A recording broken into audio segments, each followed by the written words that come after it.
Shamantakas Infraswari Shamantakas Aurum Premium 2, 3 and 4 BHK luxurious apartments near Pragati Nagar Kaman Bajpalli Hyderabad. ఏదైతే SNC factory ఏదైతే ఉందో ఇక్కడైతే మొత్తం ఎవరైతే మృతుల బంధువులు అలాగే వాళ్ళ సన్నిహితుల రోదనలతోటి ఇక్కడ హృదయ విదారకంగా కనిపిస్తూ ఉంది. మనోజ్ మనం ప్రధానంగా చూసుకుంటే కనుక పిఎంఓ నుంచి వచ్చింది. ఇక్కడ మృతులు ఎవరైతే ఉన్నారో వాళ్ళకి 2 లక్షల ఎక్స్గ్రేషియో అలాగే క్షతగాత్రులకి 50,000 చొప్పున ఎక్స్గ్రేషియో సెంట్రల్ గవర్నమెంట్ ప్రకటించింది. ఇదే నేపథ్యంలో నిన్నటి నుంచి కూడా ఈ ఎవరైతే మృతుల సంఖ్య క్రమక్రమంగా పెరిగి 17 వరకు జరిగిందో ఇప్పటివరకు రాష్ట్ర ప్రభుత్వం నుంచి ఎలాంటి ఎక్స్గ్రేషియో ప్రకటించలేదు. అదేవిధంగా యాజమాన్యం తరఫున వాళ్ళు ఎలాంటి నష్టపరిహారం చెల్లిస్తారని కూడా చెల్లిలేదు. మొత్తం మనం చూసుకుంటే ఇంకా ఈ ఫ్యాక్టరీ యజమాని ఎవరైతే ఉన్నాడో కిరణ్ రెడ్డి అప్పటి నుంచి ప్రమాదం జరిగిన సంఘటన ఎప్పుడైతే జరిగిందో అప్పటి నుంచి కూడా పత్తాలు లేకుండా పోయారు. మరోవైపు మనం చూసుకుంటే ఇంకా ఎవరైతే ఉన్నారో చనిపోయిన ఈ 17 మంది, ఇందులో 11 మంది మృతదేహాలని విశాఖ కేజీహెచ్కి తరలించారు. అలాగే మరో 6గురికి అనకాపల్లి ఎన్టీఆర్ ఆసుపత్రిలో పోస్ట్ మార్టం నిర్వహిస్తున్నారు. ఈ నేపథ్యంలోనే పెద్ద ఎత్తున మృతుల బంధువులు అలాగే సన్నిహితులు కూడా ఈ ఫ్యాక్టరీ ఆవరణలో మనకు కనిపిస్తుందని మనం చూడొచ్చు. నిన్న ప్రమాద ఘటనలో చనిపోయిన కార్మికుడి బంధువు ఉన్నారు. ఎవరండి నిన్న చనిపోయింది? మా మామగారండి. ఏం పేరు? సన్యాసి రెడ్డి అండి. అయితే నేను పెద్దలండి అండి. మా మా అమ్మగారికి 2 ఆడపిల్లలండి. 2 ఆడపిల్లలు గత 5 సంవత్సరాలు బట్టి కూడా కంపెనీకి డ్యూటీకి వెళ్తున్నారండి. అయితే నేను ఈ మెసేజ్ అంతా కూడా డ్యూటీ ఎక్కి టైంలో జనరల్కి వచ్చాడు.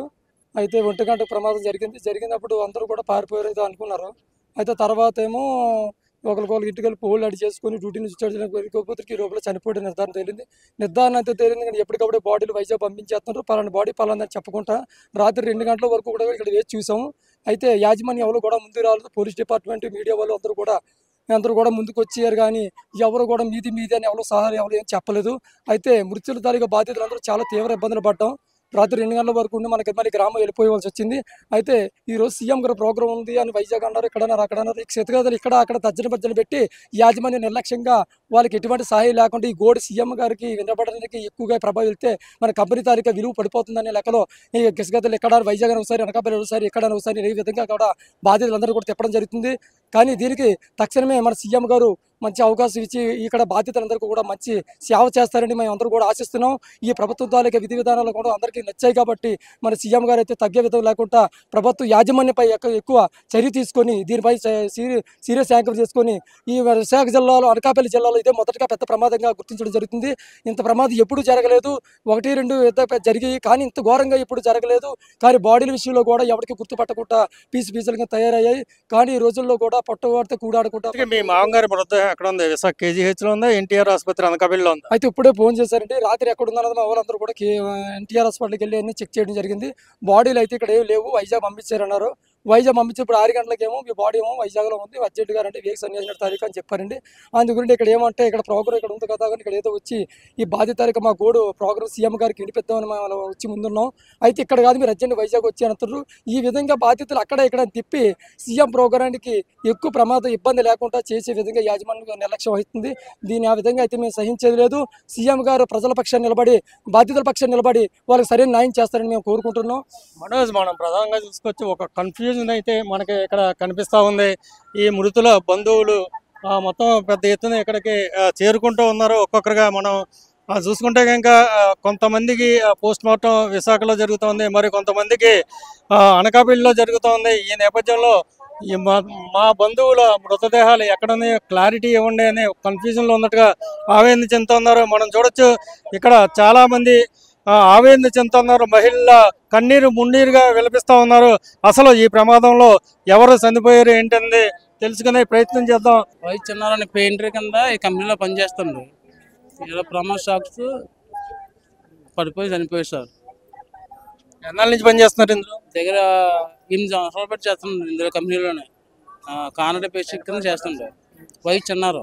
మా తమ్ముడు అండి, నా సొంత తమ్ముడు. పోస్ట్ మార్టం ఎక్కడ చేస్తున్నారు? అనకాపల్లి నుంచి వైజాగ్ తీసుకెళ్లారండి. కేజీఎస్ హాస్పిటల్ తీసుకెళ్లారంట. ముందు అనకాపల్లి ఎన్టీఆర్ హాస్పిటల్ తీసుకెళ్లారంట. అక్కడి నుంచి వైజాగ్ తీసుకెళ్ళారు, కేజీఎస్ హాస్పిటల్ తీసుకెళ్లారంట సార్. చెప్పమ్మా, ఎవరో మీకు బంధువు? మా ఊరు ఎక్తండి, సొంత కావాల్సిన బంధువు. తర్వాత నిన్న 1:40 పోతాక 2 గంటల ప్రదేశాలు ఇలాగా ఈ సంఘర్షణ గడించింది. ఈ రోజులో ఒత్తి కింద ఓ బియ్యం కింద గోడ పడిపోయి చనిపోయాడు. కన్నీరు మున్నీరుగా విలపిస్తున్నారు. చాలా హృదయ విదారకంగా ఇక్కడ ఈ ఫ్యాక్టరీ ఆవరణలో మనకి బాధితుల బంధువులు రోధిస్తూ ఉన్నారు. ఆ మొత్తం పెద్ద ఎత్తున మహిళలు ఆ భర్తను పోగొట్టుకున్న మహిళలు, అలాగే బిడ్డను పోగొట్టుకున్న తల్లులు కూడా ఇక్కడ ఉన్నారు. మొత్తం ఇప్పటి వరకు ఇప్పుడు కూడా విశాఖ ఉమ్మడి జిల్లాలో ఇలాంటి ప్రమాదాల్లో ఇంత పెద్ద ఎత్తున ప్రాణ నష్టం జరగలేదు. కానీ వితిన్ సెకండ్స్లో ఒక్క పావు గంట సమయంలో 2:15 నిన్న మధ్యాహ్నం ఈ ప్రమాదం జరిగింది. 2:30 కల్లా మొత్తం కూడా 17 మంది చనిపోవడం కలిసి వేస్తుందని ప్రతి ఒక్కరూ చెప్తూ ఉన్నారు. మనం ప్రధానంగా చూసుకుంటే ఈ అచ్యుతాపురం సెజ్లో కనీసం 60-70 ఫార్మా కంపెనీలు ఉన్నాయి. అంటే అడపా ప్రమాదాలు జరిగాయి, కానీ ఒకరు ఇద్దరు చనిపోవడం అలాగే గాయపడడం మనకు కనిపించింది. కానీ పెద్ద ఎత్తున ప్రాణ నష్టం జరగడం ఇదే మొదటిసారి. ఈ నేపథ్యంలో ఆప్తుల్ని పోగొట్టుకున్న ఈ బంధువులంతా కూడా హృదయ విదారకంగా రోధిస్తూ ఉన్నారు. ఆరో పక్కన ఆసుపత్రిలో చికిత్స పొందుతూ ఉన్నారు. ప్రాణాపాయ స్థితుల మధ్య ఒక 10 మంది వరకు ఉన్నారని చెప్తా ఉన్నారు. వీళ్ళ పరిస్థితి ఏమై ఉంది, ఏం జరగబోతుందన్న ఆవేదన ప్రతి ఒక్కరిలోనే కనిపిస్తుంది. మనం చూడొచ్చు, చాలా మంది మహిళలు, పిల్లలు మొత్తం ఈ ఫ్యాక్టరీ ఆవరణలో మనకు కనిపిస్తూ ఉన్నారు. మరిన్ని వీడియోస్ కోసం ఛానల్ ని సబ్స్క్రైబ్ చేయండి. లేటెస్ట్ అప్డేట్స్ కోసం వాట్సాప్ ఛానల్ ని ఫాలో చేయండి. అండ్ లింక్ డిస్క్రిప్షన్ లో ఉంది.